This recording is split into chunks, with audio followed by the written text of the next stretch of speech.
Before we get started with the actual course, I just wanted to introduce myself first for those of you who don't know me yet. Some of you have had in my courses, of course, but a lot of you are actually new. So my name, first of all, you'll notice is not your average American name. And if I dare you to pronounce it, it's quite possible that you can't do it because there's a very specific sound in there that's actually specific to my native language. So if I were to pronounce my name, it's Dr. Robrecht van der Wel. I go by Dr. van der Wel on campus because you can see that the ch at the end there is very difficult. It's not a sound that happens in English. Where is this name from? Well, the postcard you see here should give you some clues. So we got some tulips, we got some cheese, we got lots and lots of bikes, cows we got too, we got wooden shoes, although in reality I've never owned them. I don't think they're very comfortable. And we got windmills. So you might think either Holland or the Netherlands. And in my case, you're correct in both cases, except Holland is not actually a country. Okay, the country I come from is actually called the Netherlands, or as we say, Nederland. Now, first, one more thing. You see that this name here, the spacing, is not something that works in American websites and systems and so forth. So that's why actually my name typically goes like this on campus. But the correct spacing of my name would actually be with the spaces after van, a space after der, and then well with a capital W. But just got me in way more trouble than it's worth. So I've actually gone to just put my name together and it's just Dr. van der Wel. I actually come from one big cheese town. So think to yourself for a second, do I know any Dutch cheeses? And you may know, if you mispronounce it, Gouda cheese.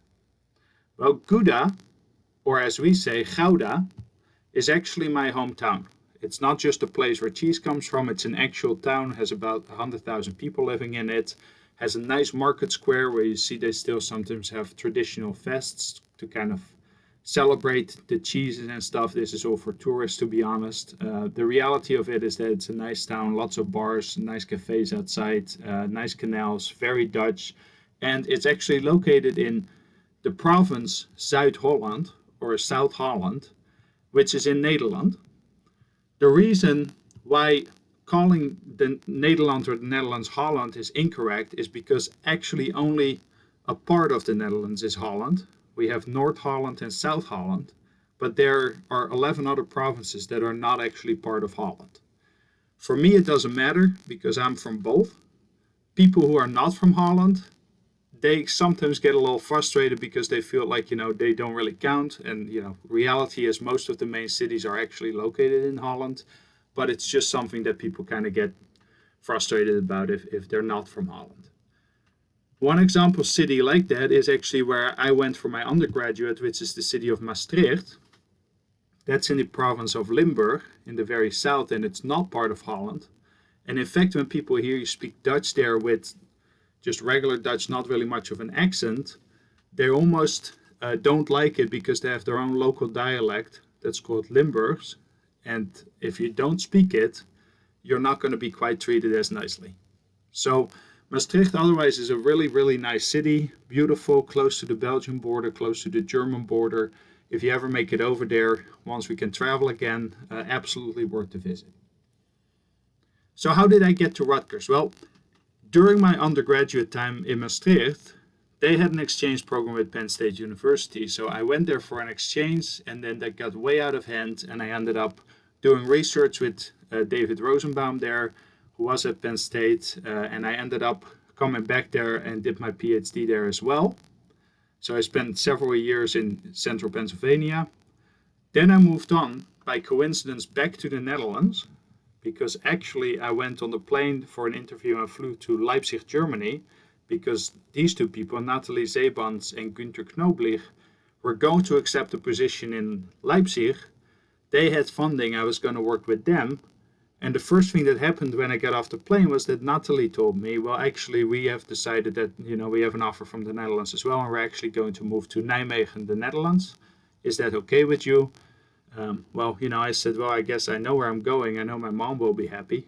but that landed me in the Netherlands for another 2.5 years. So I was in Maastricht, then I was at Penn State, then I was back in the Netherlands, and then finally, 9 years ago now, I came to Rutgers, and I've been here ever since. And I actually really enjoy Rutgers Camden specifically. My research, normally speaking, you will be able to be exposed to this when we're on campus, but while all of this is happening, you're not really. But I run the Action, Cognition, and Thought Lab, or in other words, the ACT Lab. And what we study there is specifically any any behavioral activity related to the planning and execution of movement.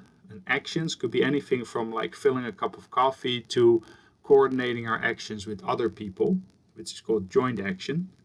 And you see here some fancy equipment I got with camera systems where we can very precisely record the movements of people's limbs and then analyze those and study psychology and study the translation of mental processes into physical processes very precisely. If you want to know more about that, you can actually go to the website listed right here. Having some issue, 1 second. Zoom out a little bit. So if you go to vanderwell.camden.rutgers.edu, you'll go to my main page, and there's a research part there where there's actually a pretty substantial description of my research interest and my publications. Now, most of my life outside of campus is spent with my family, and I got a big one of those. So my wife and I are a blended family. We have 5 kids between us. So we have Dawson and Oliver. They're both about 8.5 now. I'm their coach on their soccer team. Then we got Penelope, who is 10. We got Kian, who is 12, and Eli, who is 14. And as you see, we have a dog, Sparky, my wife, Denise, and then we have 2 cats that are nowhere to be found all the time, but they supposedly are still alive. That takes a lot of my time, and as I said, I also coach soccer, so I got a whole bunch of these Goombas that I try to teach how to do something coordinated, which is interesting because it's related to my research by coincidence as well. But more than anything, it just keeps me very busy. So that gives you an idea of who I am, and I think that's a good starting point.